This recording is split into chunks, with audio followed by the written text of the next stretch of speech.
जय हिंद साथियों, उम्मीद करते हैं कि आप सभी मस्त होंगे, स्वस्थ होंगे और अपने आगामी तैयारी में व्यस्त होंगे। जैसा कि आप सभी को मालूम है कि हरियाणा सीईटी का एग्ज़ाम 5 और 6 नवंबर को होने वाले हैं और उसके सिलेबस के अकॉर्डिंग 10 क्वेश्चन रीजनिंग के आते हैं। यहाँ पर हम रीजनिंग के कुल जो है 30 क्वेश्चन लिए हैं, जो कि वेरी मोस्ट इम्पॉर्टेंट क्वेश्चन है, same to same latest pattern पे अपडेटेड है और यही क्वेश्चन आपके एग्जाम में छपने वाले हैं। हाँ, ये हो सकता है कि नंबर उसकी चेंजिंग हो सकती है। तो चलिए शुरू करते हैं 30 क्वेश्चन। और यहाँ पर हम आपको बताएंगे कि कम से कम समय में 100% एक्यूरेसी के साथ कैसे क्वेश्चंस को डील किया जाए। तो सारे क्वेश्चन लेटेस्ट पैटर्न के हैं। आइए शुरू करते हैं कैसे इसको लगाना है। बात करें यहाँ पर पहले क्वेश्चन की, तो पहला यहाँ पर दिया गया है विकल्प में गाय का बछड़ा दिया है तो कंगारू का पूछा जा रहा है। तो देखिए, गाय के बच्चे को जो है बछड़ा कहा जाता है और कंगारू के बच्चे को जो है जोई कहते हैं। इसका सही आंसर पहला हो जाएगा।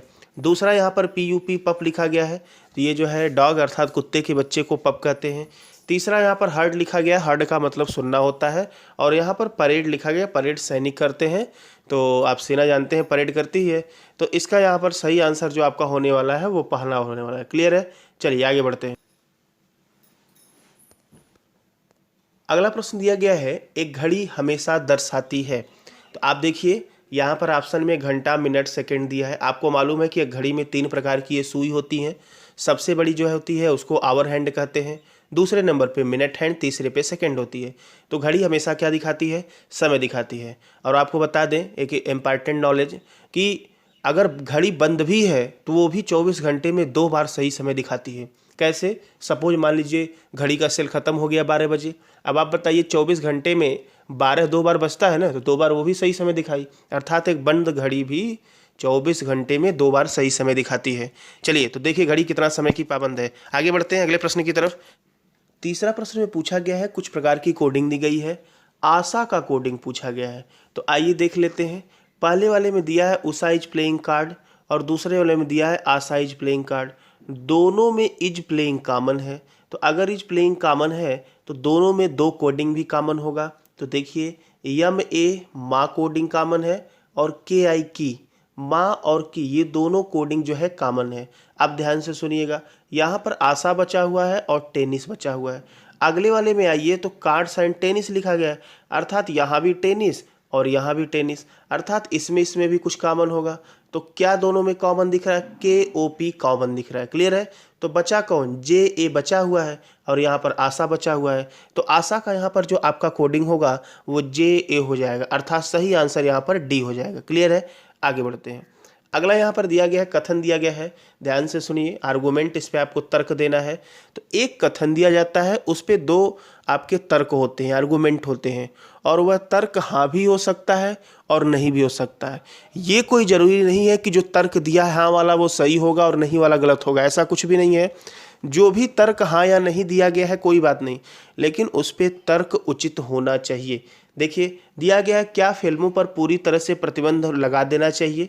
पहला दिया है हाँ, ठीक है, कोई बात नहीं, हाँ लिखा गया है। यह हमारे सामाजिक नैतिक मूल्य को नष्ट कर रही है, ऐसा बिल्कुल भी नहीं है। मूवी देखने से बहुत सारे लोग मोटिवेटेड भी होते हैं, बहुत सारी मूवी हमारे इतिहास को बताती हैं, बहुत सारी मूवी से मोटिवेशन काफ़ी मिलता है। तो ये तो बिल्कुल गलत हो गया इसके अनुसार तर्क। दूसरा दिया है नहीं, यह हमारे मनोरंजन का एकमात्र बढ़िया साधन है। तो देखिए, कभी भी आप जितना भी पढ़ते हैं, कथन पुरधाड़ा, कथन तर्क, कथन स्टेटमेंट, अगर आपको एकमात्र दिख गया तो वो निष्कर्ष हमेशा गलत होता है। अर्थात यहाँ पर दोनों का दोनों निष्कर्ष, आर्गुमेंट, तर्क क्या होगा? गलत होगा। आगे बढ़ते हैं। अगला यहाँ पर दिया गया कुछ समीकरण दिया गया है, इसको किसी विशेष आधार पे हल किया गया है, उसी आधार पे आपको आगे बताना है। तो ध्यान से देखिए, 8 2 को लिखा गया है 61, ठीक है, तो इसको आपको बताना है। तो देखिए, 8 में 2 का गुणा करेंगे 16 हो जाएगा और 16 को पलट दीजिए 61 हो जाएगा।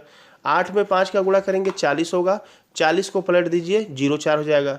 इसी प्रकार से 8 में 10 का गुणा करेंगे 80, इसको उल्टा करेंगे तो 08 हो जाएगा। सही आंसर यहाँ पर बी होगा। आगे बढ़ते हैं। अगला यहाँ पर लुप्त संख्या आपको ज्ञात करना है, ये पूछा गया है लुप्त संख्या क्या होगा। तो ध्यान से देखें यहाँ पर क्या हो रहा है। देखिए बीच में 25 दिया गया है, तो एक यहाँ पर 25, 21, 37 और 42 सबको हम आपस में जोड़ लेंगे। सबको जोड़ेंगे तो हमको आंसर 125 मिल जाएगा। आपका कैलकुलेशन फास्ट होना चाहिए। और इसको 5 से भाग दे देंगे। 5 से भाग देंगे तो बीच वाला आंसर 25 मिल जाएगा। क्लियर है। अगला यहाँ पर दिया गया है 76, 44, 26 और 67। इन सभी को आपस में जब जोड़ेंगे तो आपका आंसर मिल जाएगा 215। और 215 को पुनः वही करेंगे, 5 से भाग देंगे तो आंसर यहाँ पर 43 होगा। सही आंसर आपका क्या होने वाला है? बी होने वाला है। चलिए आगे बढ़ते हैं। अगला यहाँ पर दिया गया है, यहाँ पर ये दिया गया है सेम टू सेम इसी पैटर्न पे कौन सा मिल रहा है, तो आपको इसके पैटर्न को फॉलो करना है। तो आप ध्यान से देखिए, इसमें काफ़ी अच्छा पैटर्न, लेटेस्ट पैटर्न है। क्या लग रहा है? तो यहाँ पर 12 दिया है, तो 1 2 यहाँ पर दिया है ना भाई, 1 2 को आपस में जोड़ लीजिए, कितना मिला? 3।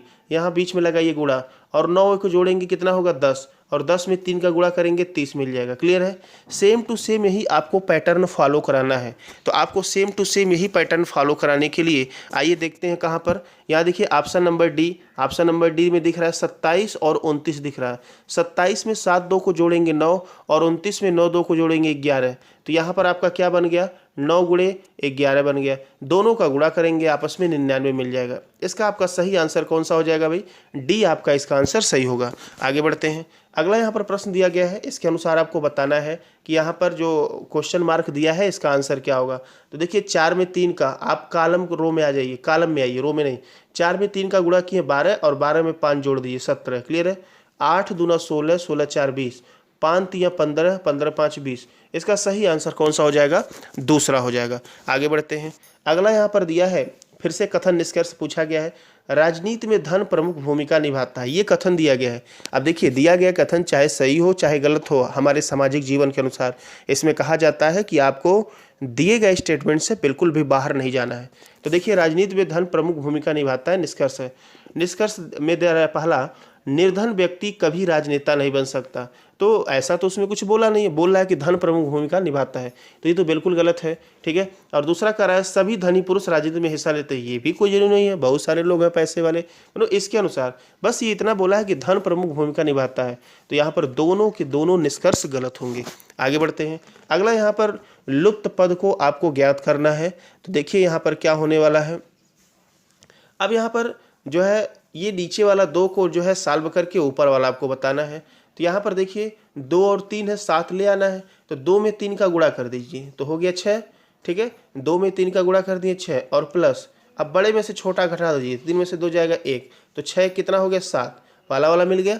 आइए तीसरा वाला भी चेक कर लेते हैं। 9 है और 5 है। 15 में 9 का क्या करें? गुणा कर दें।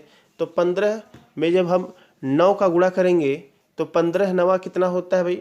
135 होता है, और प्लस कर देंगे। 15 में से 9 घटाएंगे 6, तो इसको जोड़ देना है। 135 6 141, ये भी मिल गया। सेम यही प्रक्रिया यहाँ भी लगाएंगे। 12 में 7 का गुणा करेंगे 84 हो जाएगा, और प्लस करेंगे 12 में से 7 घटाएंगे 5, तो 84 5 89। इसका सही आंसर आपका हो जाएगा बी। आगे बढ़ते हैं। अगला यहाँ पर प्रश्न दिया गया है, कौन सा नीचे दिए गए वर्गों के संबंध को सही ढंग से दर्शाता है। तो देखिए यहाँ पर बर्तन दिया है। बर्तन कोई जरूरी नहीं कि सारे बर्तन धातु के होते हैं और कांच के। कुछ बर्तन धातु के भी होते हैं और कुछ बर्तन कांच के भी होते हैं, अर्थात बर्तन होगा ये बीच में, और एक साइड में धातु एक साइड में कांच। सही आंसर इसका बनेगा बी। ठीक है। आगे बढ़ते हैं। बर्तन मिट्टी के भी होते हैं। आगे बढ़ते हैं। अगला यहाँ पर प्रश्न एक दिया गया है इस तरह से, 18 और 9 को जोड़े हैं तो इतना बना है, 14 10 को इतना बड़ा है। तो यहाँ पर आपको बताना है 13 और 14 को जोड़ने पर क्या बनने वाला है। तो ध्यान से यहाँ पर देखिएगा क्या होने वाला है। तो अगर ध्यान से देखें तो यहाँ पर देखिए, अगर हम दूसरे वाले को देखें, 14 का वर्ग करेंगे 196 हो जाएगा, और प्लस जो 10 है 10 का गुणा कर देंगे तो 1960 हो जाएगा। बिल्कुल सेटिस्फाई कर रहा है। और इसमें जो दिया गया है आगे वाला, इसमें भी ऐसे करेंगे, 18 का स्क्वायर करके 9 जोड़ेंगे। ठीक है। 18 का स्क्वायर करके 9 का गुणा कर देंगे तो 2916 हो जाएगा। ठीक है। अगला यहाँ पर दिया गया है फिर से, 13 का स्क्वायर करेंगे 169 हो गया, गुणे यहाँ पर 14 का गुणा कर देना है। अब आपको सारा नहीं लगाना है, आप बुद्धिमान प्राणी हैं तो आपको सिर्फ यूनिट डिजिट चेक करना है। तो देखिए 9 में 4 का गुणा होगा, 9 में 4 का गुणा होगा 36, और लास्ट में 6 होना चाहिए। ये सिर्फ और सिर्फ ऑप्शन नंबर सेकंड में दिख रहा है। चलिए आगे बढ़ते हैं बिल्कुल आसान तरीके से डील करने के लिए। अगला यहाँ पर दिया एक पंक्ति में जी बाएं छोर से 9वां और के दाएं छोर से 7वां है, तो पंक्ति में कुल कितने लोग हैं ज्ञात कीजिए। अब ध्यान से यहाँ पर सुनिएगा, जी बाएं छोर से दिया गया है और के खुदाएं, मतलब बायां छोर और दायां छोर तो दिया गया है, लेकिन दोनों यहाँ पर अलग अलग व्यक्ति हैं। अब दोनों अलग अलग व्यक्ति हैं और बाएं दाएं से दिया है, जब तक उनके बीच की संख्या को निर्धारित नहीं किया जाएगा तब तक हम इसका आंसर नहीं दे सकते हैं। इस प्रकार से इसका सही आंसर होगा D, can not be determine. हाँ, यदि केवल एक ही व्यक्ति का बाएं और दाएं दोनों तरफ से स्थान दिया गया हो तो हम बिल्कुल आसानी से बता सकते हैं, ये ध्यान दीजिएगा, पॉइंट टू बी नोटेड। लेकिन यदि दो व्यक्ति हैं, एक का बाएं से और एक का दाएं से दिया है और उनके बीच की संख्या नहीं दी गई है, तो कभी भी हम उसका टोटल संख्या नहीं बता सकते हैं। एक चीज बता सकते हैं, यदि यहाँ पर न्यूनतम संख्या पूछता पंक्ति की तो हम आंसर दे सकते थे, क्योंकि न्यूनतम पंक्ति की संख्या दोनों में जो बड़ा वाला नंबर होता है वही न्यूनतम होता है। ठीक है, डिटेल हम जब इसके बारे में पढ़ेंगे तो बात करेंगे। बढ़ते हैं आगे। अगला यहाँ पर दिया गया है, उपरोक्त श्रृंखला में बाईं ओर से 15वें के दाएं और छठा दिया है। पहले लेफ्ट दिया है फिर राइट, तो आप ध्यान से सुने, लेफ्ट और राइट को हमेशा ऐड करते हैं। तो यहाँ पर 15 6 होने वाला है 21, लेकिन शुरुआत कहाँ, लेफ्ट से ही होता है, अर्थात बाएं से 21वां नंबर आपको बताना है कौन सा होने वाला है। तो आप बाएं से 21वें नंबर पे पहुंचेंगे तो देख लीजिए इसमें कुल 21 है ही, तो बाएं से 21वें नंबर पे 8 हो जाएगा। तो आपका सही आंसर होने वाला है पहला।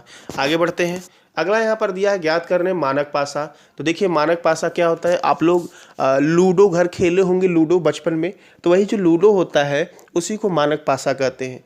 एक पासा में सामान्यतः 6 सतह होते हैं। लूडो आप लोग खेले होंगे, देखिए छक्का आता है, उसका उल्टा करेंगे तो 1 मिलेगा। पंजा आता है, उसका उल्टा करेंगे तो 2 मिलेगा। चौका आता है, उसका उल्टा करेंगे 3 मिलेगा। अर्थात मानक पासा उसे कहते हैं जिसके विपरीत सतहों का योग 7 होता है और दिखने वाले किन्हीं 2 सतहों का योग 7 नहीं होता है। तो आइए देख लेते हैं, अगर विपरीत 7 होगा दिखने वाला कभी 7 होगा ही नहीं, तो दिखने वाला 7 नहीं होना चाहिए। पहले वाले में देखिए 5 2 7 गलत, दूसरे वाले में 6 1 7 गलत, तीसरे वाले में 4 3 7 गलत, और यहाँ डी वाले में 7 नहीं मिल रहा है, तो इसका सही आंसर डी होगा। अगला प्रश्न देखते हैं, उन सभी व्यक्तियों की संख्या बताइए जो अंग्रेजी और तेलुगु बोल सकते हैं। ध्यान से सुनिएगा, इसमें 2 प्रकार के प्रश्न आते हैं। एक पूछता है कि अंग्रेजी और तेलुगु बोल सकते हैं, और दूसरा प्रश्न ये पूछता है कि केवल अंग्रेजी और तेलुगु बोल सकते हैं। तो दोनों में अंतर होता है। अगर यहाँ पर केवल अंग्रेजी और तेलुगु कहता तो यहाँ पर आंसर हम 13 देते हैं, यहाँ पर मैक्सिमम लोग गलती करके आएंगे। लेकिन अंग्रेजी और तेलुगु दिया है तो इसमें अंग्रेजी तेलुगु 13 और 9 इन पूरा को जोड़ेंगे, तो 13 9 को जोड़ेंगे तो सही आंसर यहाँ पर बी हो जाएगा, अर्थात 22 होगा। क्लियर है, आगे बढ़ते हैं।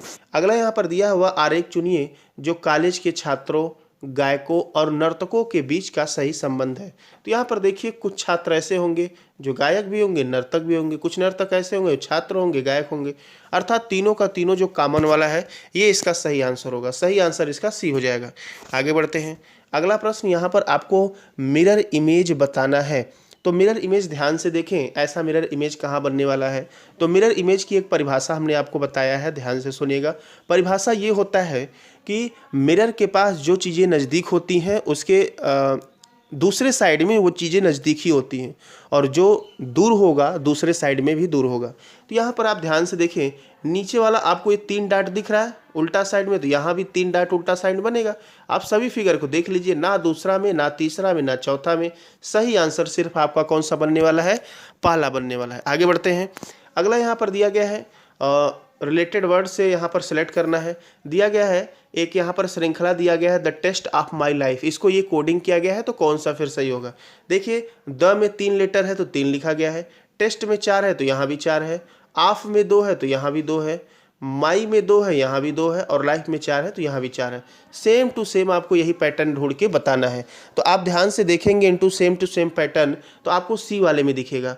ओ या नहीं में 3 लेटर है 3 हो गया, लाइफ में 4 है तो यहाँ 4 हो गया, इज में 2 है यहाँ पर 2 हो गया, नॉट में 3 है यहाँ 3 हो गया, इनफ में 6 है यहाँ 6 हो गया। क्लियर है, तो इसका सही आंसर आपका कौन सा होगा, सी हो जाएगा। ध्यान से सुने, ये सारे लेटेस्ट पैटर्न के क्वेश्चन हैं।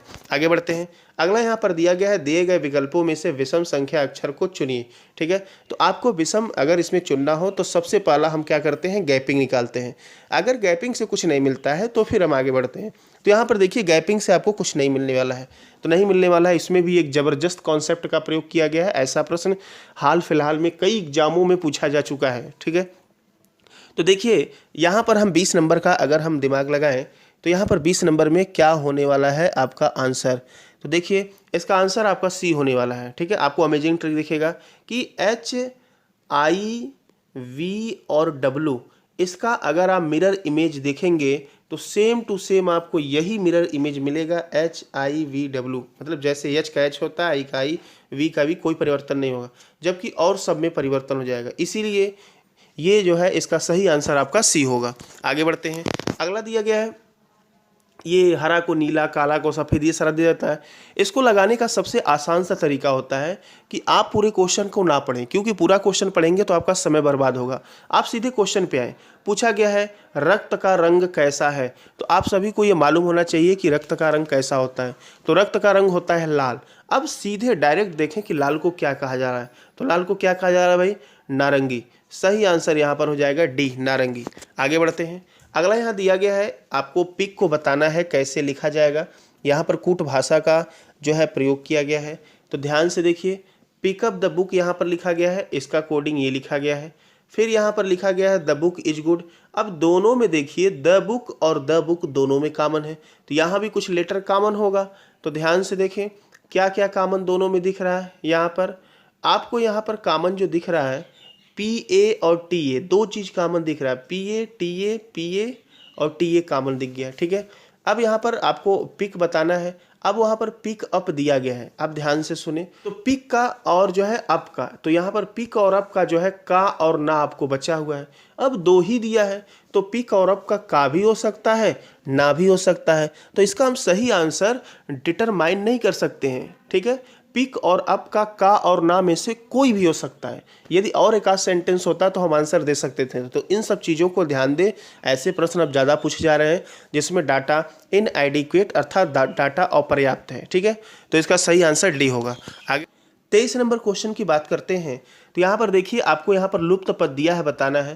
तो इसमें देखिए क्या क्रम चल रहा है, क्या पैटर्न चल रहा है।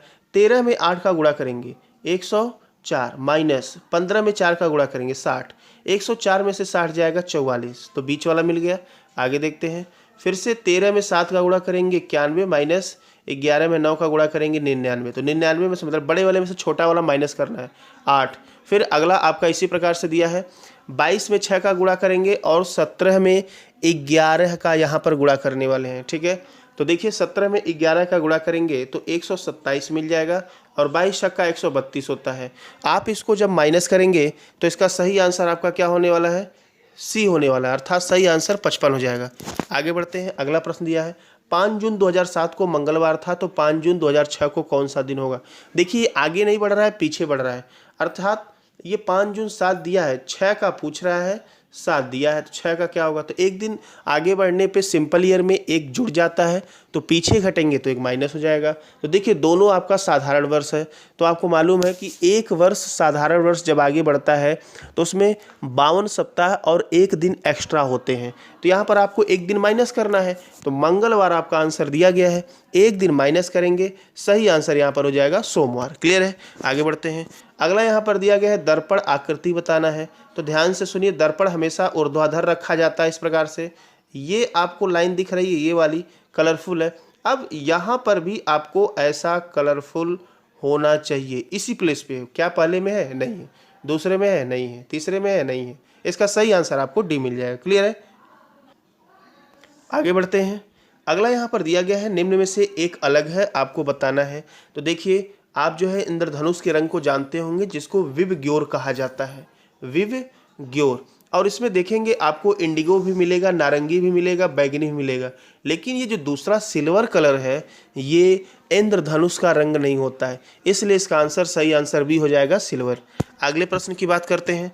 अगला यहाँ पर दिया है आपको डिफरेंस बताना है, कौन सा 27 नंबर में 4 आपका पेयर दिया गया है, एक कौन सा अलग है। तो ध्यान से देखिए 8 से 72 हुआ है, अर्थात इसमें 8 का स्क्वायर करके 8 जोड़ दिया गया है। 8 का स्क्वायर 64 और 8 72 हो गया।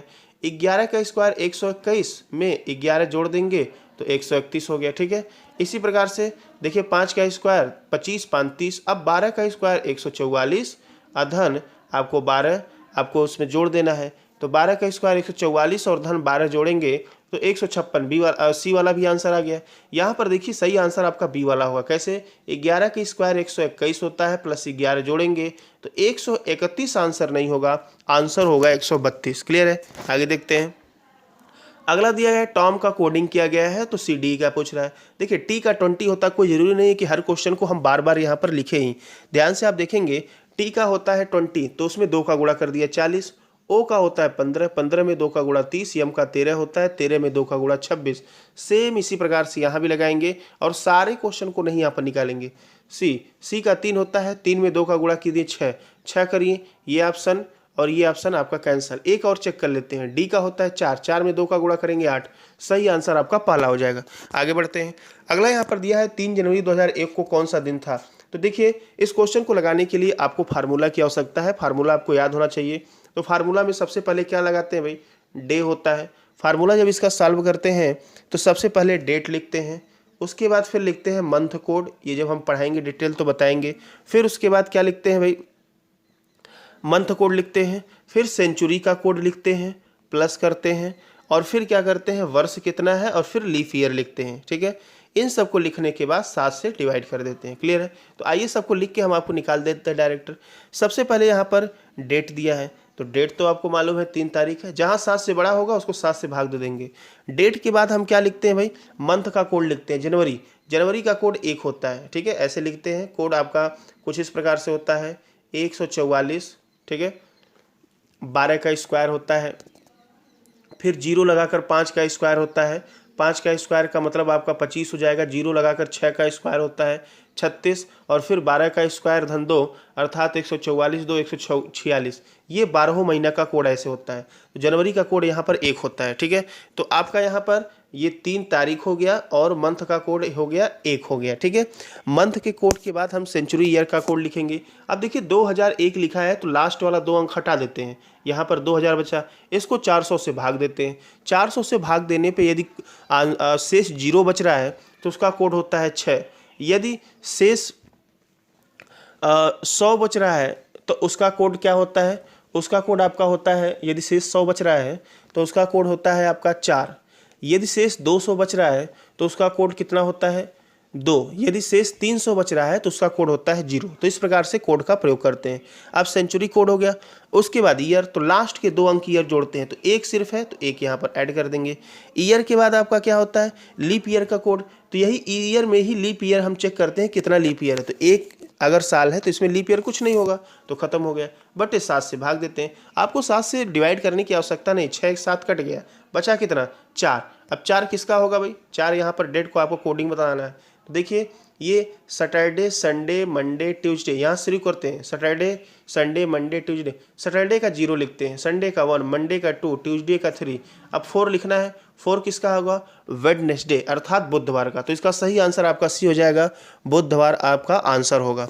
आगे बढ़ते हैं। अगला दिया गया उस विकल्प का चयन करें जो तीसरी संख्या से उसी तरह संबंधित है जैसे दूसरी संख्या पहली संख्या से संबंधित है। तो ध्यान से देखें इसमें क्या पैटर्न चल रहा है। 30 नंबर में आप देखिए 12 है, इसमें गुणे 16, 16 का गुणा कर देंगे 192 मिलने वाला है। उसी प्रकार से 15 में 16 का गुणा करेंगे तो इसका सही आंसर आने वाला है 240। तो ये आपके जो रीजनिंग के क्वेश्चन आपके हरियाणा सीईटी में 10 क्वेश्चन आएंगे लेटेस्ट पैटर्न के आधार पर, सभी टॉपिक को कवर करते हुए। यहाँ पर वेरी मोस्ट एक्सपेक्टेड क्वेश्चन आपको बताया गया है। ठीक है, आपको ये वीडियो कैसा लगा बिल्कुल कमेंट करके बताएं और जल्दी हम मिलते हैं नए वीडियो के साथ। तब तक के लिए धन्यवाद।